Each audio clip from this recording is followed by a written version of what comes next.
dive ngayon. Yung malakas-lakas ang amihan. Lakas ng alon. Pero panghuli na lang to na lakas ng hangin. Pagtapos nito habagat na. Kaya tuwang-tuwa na naman ang mga espiro nito.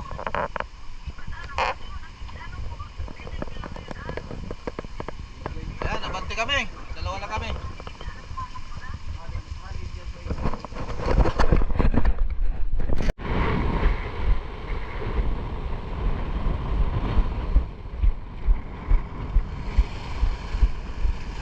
Raro ini.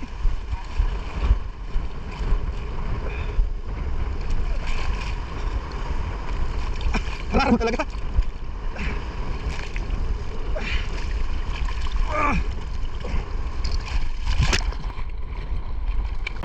Yan, magandang araw ulit mga lods. Bagong adventure na naman. At dalawa lang kami ni Bro Dave. Medyo malakas yung amihan, laki yung alon ngayon, pero patuloy pa rin kami at maghahanap ulit ng isda na madadali ngayong araw. Malapit lang kami nagda-dive mga lods dahil hindi kami makadayo. Ganito yung ng hangin malakas. Abante pa rin ang tropang espiro mga lods. At sa araw na ito ay hindi naman kami nabigo ng isda mga lods at binigyan naman kami ng biyaya. Alright, samahan nyo ulit kami mga lods at sana huwag kayong magsawa sa pagsuporta sa aking ginagawang adventure. Ayun, patuloy na mag-ingat at huwag kalimutan magpasalamat anuman ang biyaya na ating natatanggap sa araw-araw. Kaya tara na mga lods, sa bante. Dito na kami sa spot. Prepare muna.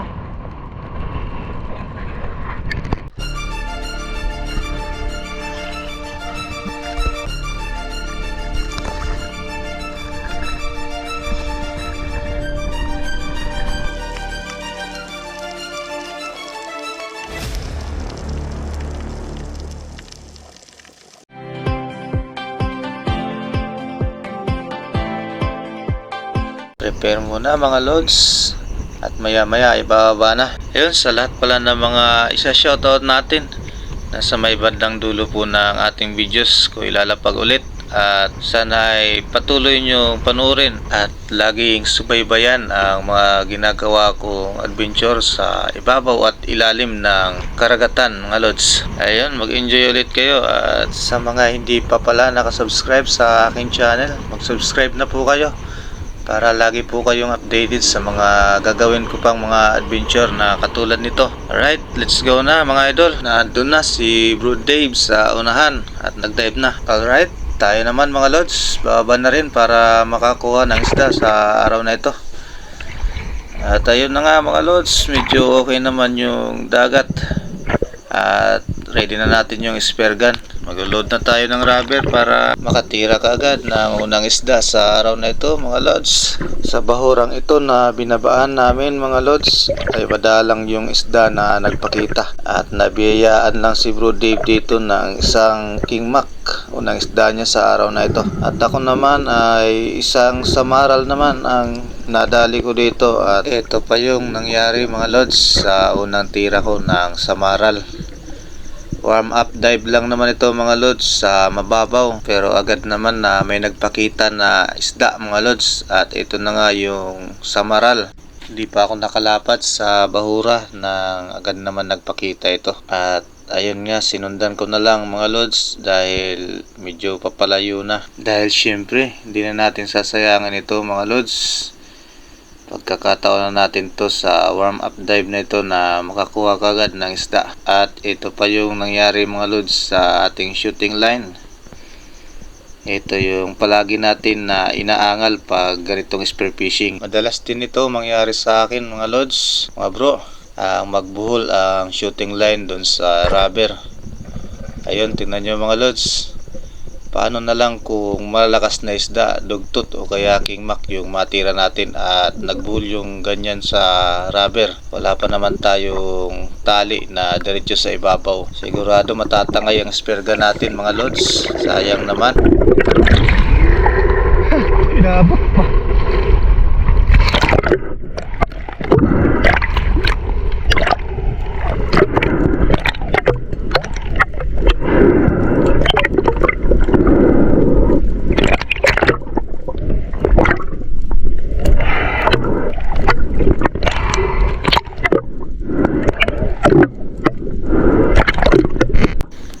pagkatapos ng Samaral at King Mac mga lods, ito yung bahuran na sumunod namin na nilipatan ni Bro Dave.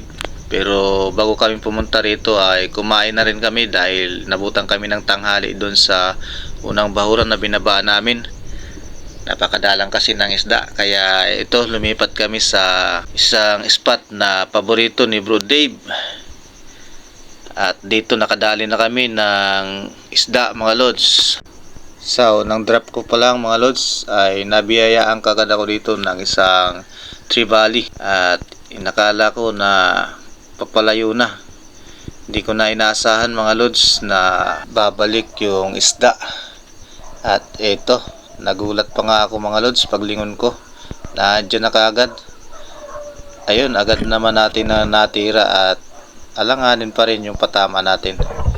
Dahil medyo napataas-taas dun sa may batok niya ang patama mga lods. Pero nasecure naman ang isda. At ito na yung unang trevally na natira natin.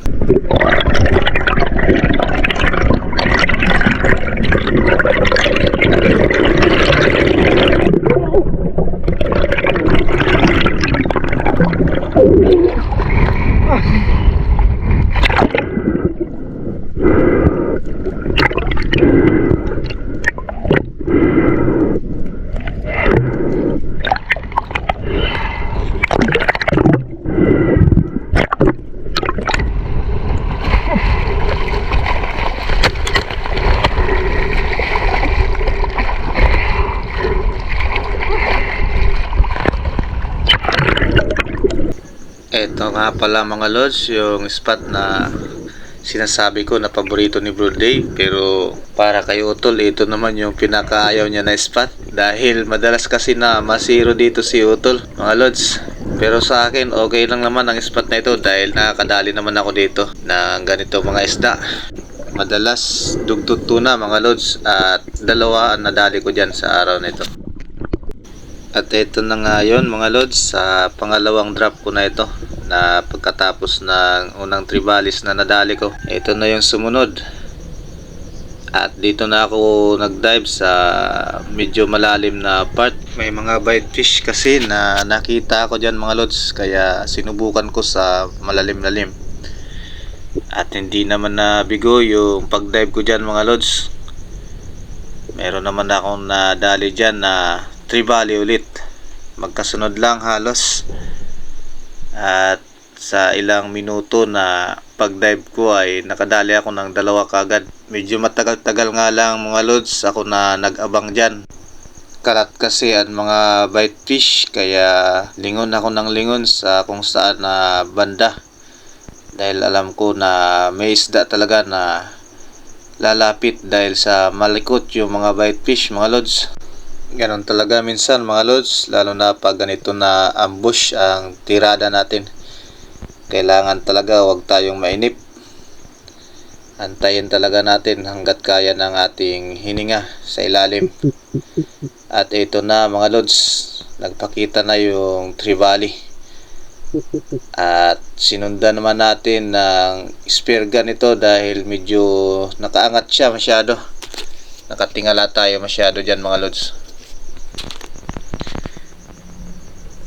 Hanggang sa umabot naman sa tamang distansya mga lods. At eto, natira naman natin. At maganda-ganda na rin yung naging patama natin dyan mga lods. Kahit hindi nakatagos yung shotting natin, pero ayos naman dahil hindi na nakagalaw yung isda mga lods. At nahatak na natin pa ibabaw. Ayos.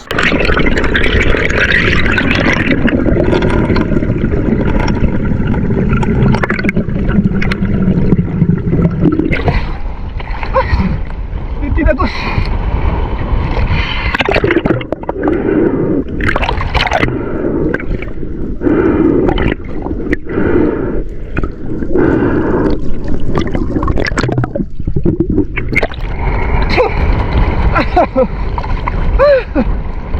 Buti na lang. Hindi tinagos.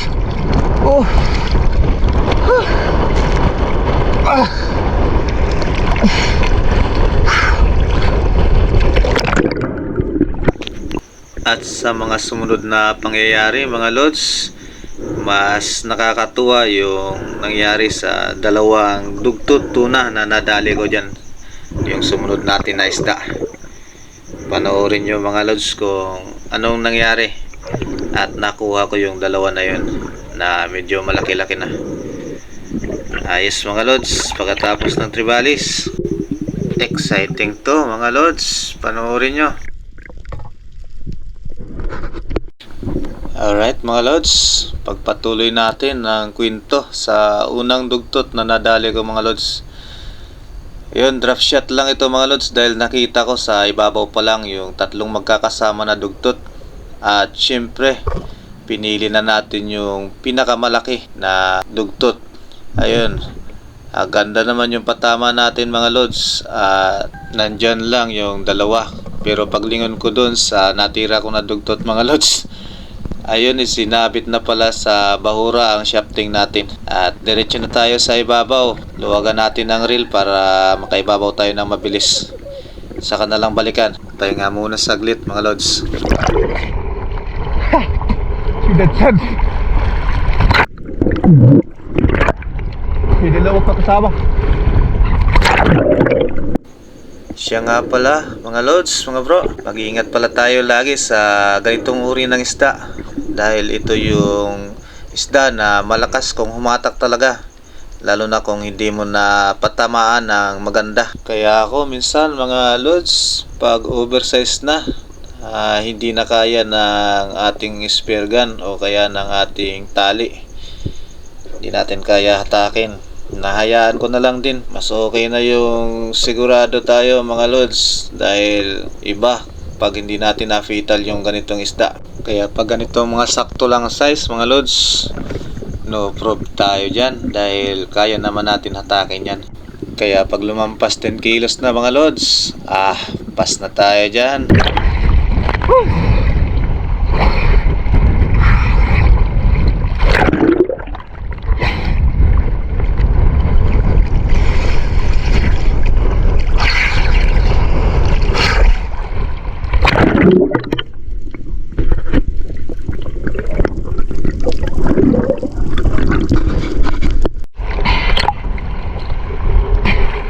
Andiyan pa yung kasama na dalawa. Lalaglag ko to. Gagawin kong pain sa kanila. Ayaw umalis. At ayan na mga lods, inilaglag ko na yung isda, pero hindi naman siya lumubog mga lods dahil may hangin dun sa may bituka niya. Kaya ginawa natin mga lods, tinanggalan natin ng hangin para diretsyong lumubog siya pailalim. At ito na yung mga sumunod na nangyari mga lods. Nagantay tayo ng kunting minuto para mag-dive ulit at makuha yung isa pa na halos kasing laki na rin ng nauna nating natira. Ayaw umalis ng dalawa. Inantay ko muna na makalapag yung isda na hinagis natin mga lods. Kaya nga muna ng ilang segundo mga lods. Kailangan mag-stack muna ng hangin bago mag-dive. At tamang timing kung saan lalapit talaga yung dalawang isda. At ito na yung tamang pag-dive mga lods dahil nandyan na sila. Halos nasa malapit na distansya lang. Sinubukan kong i-drop shot ito mga lods pero hindi natin inabutan. At medyo papalayo kaya ito ang ginawa ko. Dumiretso na lang ako sa paglapat sa bahura mga lods para mapalapit sila. At maya maya lang mga lods, pagkalapat ko nandyan na kagad sila at diretso. Mabilis pa sa launa mga lods. Ayun, na-fatal naman natin yung isa pa. At ito yung isa na kasama pa at ayaw naman umalis talaga. Pero hindi na natin kinuha yan mga lods dahil nung nasecure natin ng isda na ito ay medyo papalayo na rin. Kaya ayos na to at panalo na to ngayong araw.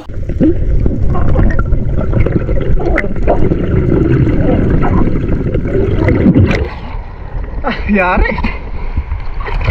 At ito na pala yung shoutout time natin mga lods. Unayan natin to si Ma'am Karen Tabuena. Pa-shoutout sa kanyang tatay at nanay na laging nanonood ng aking mga videos. Ayun, shoutout sa iyo Tatay Jose Tabuena at kay Nanay Nilda Tabuena. Thank you po sa laging panonood. Shoutout na rin kay Bernie Dimdam sa Dimdam family pala ng Bacon Sorsogon. Shoutout po sa inyong lahat. At shoutout na rin kay Rolly Spearfishing TV, Dennis De La Cruz family from Naik Cavite. Shoutout po. Shoutout na rin kay Ronaldo Balasi. Pa-shoutout daw sa kanyang mga kapatid dyan sa Erosin Balasi family. Yan, shoutout po sa inyo. Big shoutout na rin kay Sir Ruel Bolaños at Bolaños family ng Sawanga Bacon. Danilo Adalim, ang magtatay na Adalim na laging nanonood. Yan, shoutout po sa inyo.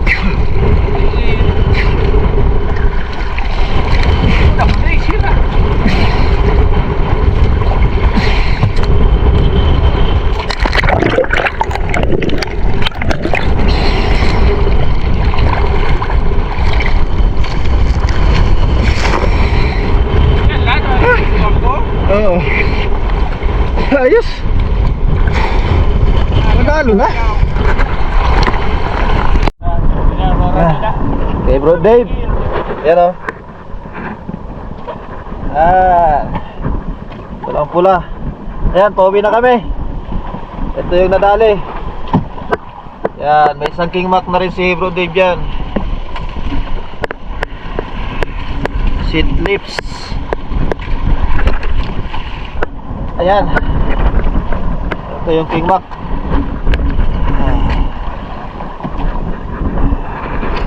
Limang dugtut. Dalawang ribali.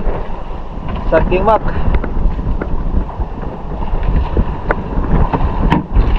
Pauwi na kami. Alas 4:12 na. Dito na kami mga lods. Mataas pang araw. Pinagahan namin dahil malakas ang amihan. Yun o, namumuti.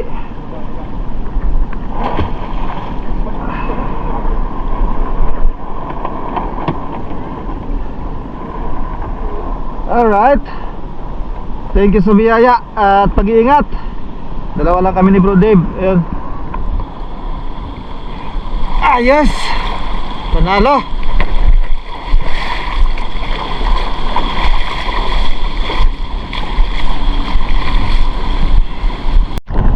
Ayan, ito lahat ang nakuha namin. Dalawa lang kami ni Bro Dave. Yan, sa kanya ay king mac siya. 3 dugi, sweet lips, mangrove snapper. Saka ito kuwaw. Kuwaw yan. Ito naman nadali ko. 2 tribali, 2 dugi. Saka yan, pangulam. Alright. Diretso na kami sa pagbibinta ng isda, mga lods.